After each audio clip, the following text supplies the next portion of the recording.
Assalamualaikum warahmatullahi wabarakatuh. Perkenalkan, nama saya Fizil Biri.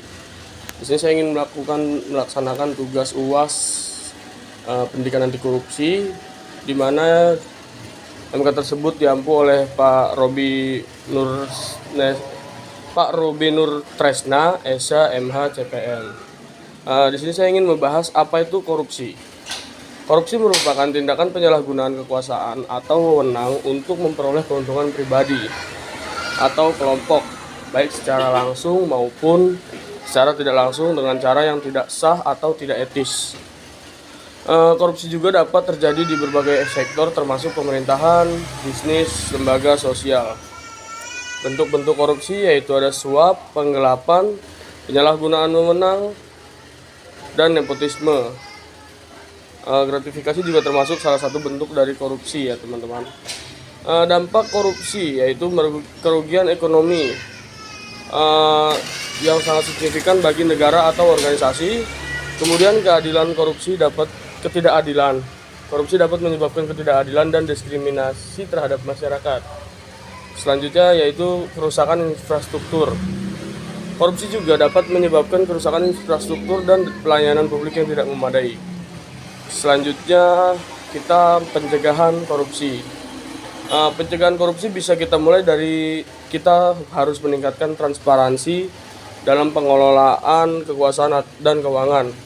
Selanjutnya juga akuntabilitas, meningkatkan akuntabilitas dan tanggung jawab pejabat dan lembaga. Lalu kita harus meningkatkan pengawasan dan monitoring terhadap tindakan pidana korupsi atau terhadap tindakan korupsi. Selanjutnya yaitu pendidikan secara kita meningkatkan kesadaran dan pendidikan tentang bahaya korupsi. Baik, itu saja yang bisa saya jelaskan terkait dengan adanya materi korupsi ini. Di sini saya juga ingin membahas salah satu contoh kasus dari korupsi, yaitu korupsi bansos COVID-19 yang terjadi pada tahun 2020. Pemerintah Indonesia mengalokasikan dana bantuan sosial atau bansos untuk masyarakat yang terdapat pandemi COVID-19. Namun terdapat kasus korupsi bansos yang melibatkan beberapa pejabat dan para pihak swasta. Modus korupsi yang pertama itu penggelapan dana. Dana bansos itu digelapkan oleh pejabat dan pihak swasta untuk kepentingan pribadi. Lalu dokumen-dokumen palsu dibuat untuk menutupi penggelapan dana bansos tersebut. Hasil analisisnya kita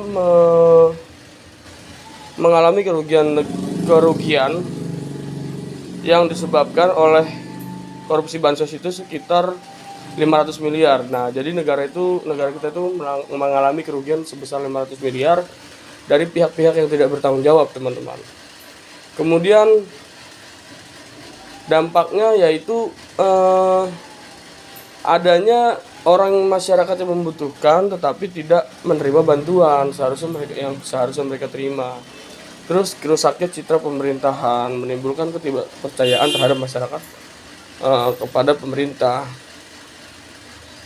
Kesimpulan dari kasus ini, contoh kasus yang berdampak signifikan pada masyarakat dan negara. Penting untuk meningkatkan transparansi, akuntabilitas, dan pengawasan yang ketat untuk mencegah korupsi serupa di masa depan. Baik, terima kasih, itu saja yang bisa saya sampaikan untuk kasus korupsi dari contoh yang harusnya saya sebutkan. Kurang lebihnya mohon maaf. Wabillahi taufiq wal hidayah. Wassalamualaikum warahmatullahi wabarakatuh.